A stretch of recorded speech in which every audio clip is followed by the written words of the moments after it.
Pro track and field is officially over for 2024, and it all came to an end at the Diamond League final. But the men's sprinting events did not disappoint, because Akeem Blake of Jamaica upset everybody in the 100-meter dash. He didn't even make the Olympic final, but beat the Olympic bronze medalist Fred Curley as well as Christian Coleman to get the victory. Yet the 200-meter dash was even more exciting, with a head-to-head rematch between the Olympic gold and silver medalists. But this time, it was Kenny Bednarek who beat Letsile Teboho to get the victory. And to be honest with you, I really wasn't checking for the 400-meter dash before the gun went off. Matthew Hudson-Smith of Great Britain was in the field, and he is the Olympic silver medalist in that event. I fully expected him to run away with the victory, because I didn't see Quincy Hall of America anywhere on the starting line. Although I did notice Karani James of Grenada. He didn't end up getting an Olympic medal, but we all know he had the talent to pull it off. And Vernon Norwood of America was in the field. He didn't technically make Team USA individually, but he still did come back with 2 Olympic medals in the relays. If you actually got to see the TV coverage from start to finish, the announcers focused most of their energy on those 3 men. But that was until they got to the finish line, behind somebody else. Instead, it was Charlie Dobson of Great Britain who got the victory. And if you don't know who I'm talking about, you are not alone. I barely even noticed he was in the race until he got to the finish line first. That now makes him a champion from the Diamond League final. The same man who didn't even qualify for the Olympic final in the 400-meter dash. So after watching him win his first major individual championship, I had to look up this guy and figure out where he came from.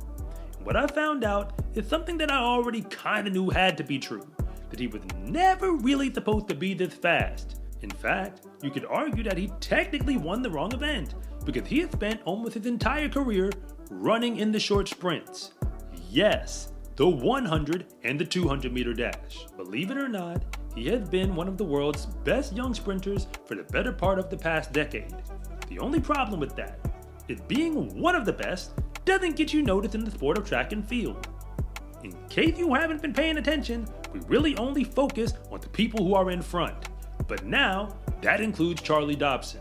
So here is how a 100-meter runner, who wasn't really even fast enough to win his own event, eventually shocked the world in the 400-meter dash, and took a Diamond League trophy as well as a $30,000 prize pot along with him. Because his career up until this point is just about all the evidence you should ever need that in the sport of track and field, if you're not in first place, in the eyes of most casual track fans, you might as well be in last. Now that Charlie Dobson is a Diamond League champion and beat an Olympic medalist in order to do it, there's no reason to believe that he won't be a legitimate contender for a medal at the World Championships in 2025. And believe it or not, if he does make a run for it, that will only be his second season taking the 400-meter dash seriously. You don't have to consider him as a legitimate threat if you don't want to, but I do feel the need to point out that Quincy Hall shares some similarity with him. No, he wasn't a short sprinter, but he only started focusing on the 400 basically about 2 years ago. Up until then, he was a 400 hurdler, who was very successful up until he became a pro. And once he kinda hit the wall in that event, he switched to the 4. And now we know how that story ended up. Charlie Dobson's journey looked almost exactly the same. The only difference is he's doing it in the short sprints and then making his way to the 4. But if you're new here, I want to say thank you for even making it this far into the video. And I'm Coach Rob, the founder of SCArecruiting.com, where I rank the best track and field recruits across the entire nation. And if anything that I say actually connects with you, it is always greatly appreciated if you would please like and subscribe. But if I don't, just let me know in the comment section, because I try to read them all. All the way back when he was 17 years old, he would have been a low 4-star recruit on SCArecruiting.com for his performance in the 100 and the 200-meter dashes. But something happened between that moment and the next season, because in 2018, he was still only 18 years old and showed up to the World Junior Championships. He didn't just make the final in the 200-meter dash, he got the silver medal. And the only reason he didn't get gold is because Jonah Efaloko, also representing Great Britain, beat him out for a 1-2 finish for the nation. At that moment, he could have chosen to run for an American college, and likely would have been competing for an NCAA championship once he did. Louis Hinchliffe runs for Great Britain and just won the NCAA championship in the 100-meter dash as a sophomore for the University of Houston. And years before that, Nathaniel Mitchell Blake was another top sprinter from Great Britain to dominate the NCAA. He competed for LSU and never won an NCAA championship individually, but he did get second multiple times. In the case of Charlie Dobson, he did choose to run in college. He just didn't do it in the NCAA. He did it over in Great Britain. At that level, he broke Britain's collegiate record in the 60-meter dash.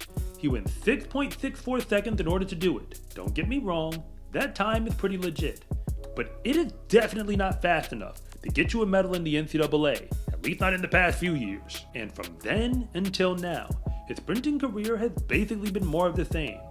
He's been running fast enough to make it clear he is an elite sprinter, just not fast enough to make a difference on the world stage. He did make the 200-meter dash final for the European Championships in 2022, but at that same meet, he also ran on Great Britain's 4x4, where they got the gold medal. He competed again in 2023 and seemed to still focus on the short sprints.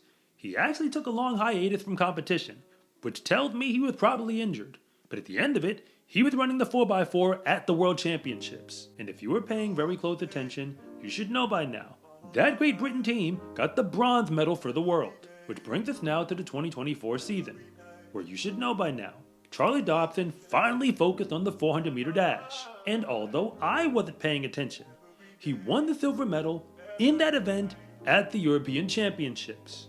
Of course, he also ran it at the Olympic Games, but I already told you, that didn't go exactly according to plan. But he was still on Great Britain's relay. And yes, they got the bronze medal at the Games in the 4x4. To keep it a buck with you, when you run on a national team relay, most of the time, you are really just a face in the crowd. The athletes on relays whom we recognize are normally the same ones who are winning medals, or at the very least challenging to get them, in the individual events. That explains why most people didn't take Charlie Dobson all that seriously when he lined up for the Diamond League final. He wasn't an Olympic finalist individually, even though he had a relay medal. That clearly didn't make him a threat to the announcers, which is why they didn't pay him much mind before the race started. And up until that Diamond League final, Charlie Dobson's biggest individual accomplishment on a world stage was probably his World Junior Championships from 6 years ago in the 200-meter dash. But that is exactly why we run the races, because he ran close to his personal best on the same day when almost nobody else could pull that off. And that is why he is the Diamond League champion. I don't know what the rest of his career will look like, but I do know one thing for certain. Charlie Dobson is almost never going back to the short sprints, at least not exclusively. As fast as he might have been in those events, he wasn't going fast enough for the rest of us to notice, specifically on the world stage. But clearly he has enough speed to run with almost anybody in the 400. He just has to hold it together long enough to get to the home stretch. Charlie Dobson has been knocking on the door to become one of the world's best, ever since he was a teenager. He even had the Olympic relay medal to prove it. But as far as I'm concerned, he just kicked that door down during the Diamond League final. And even though he was technically new to the 400, he ain't new anymore. So if nothing else, I am going to recognize him on the starting line going forward. And I fully expect every announcer to take him seriously when they do, because he is now one of the world's best 400-meter dash runners, even if he was never supposed to be this fast, specifically in that event to begin with. The sport of track and field is not just about running fast, it is about doing it over and over and over again, because whenever you step to the line, your reputation is on the line as well. With the Wake Up, Run Fast, and Repeat shirt, you can make it clear that running faster than the competition is a habit. Get yours at scarecruiting.com/shop or use the link in the description below. It's a huge support to me and this channel, so I can continue to make you more content like this. And remember, it is always greatly appreciated if you would please like and subscribe.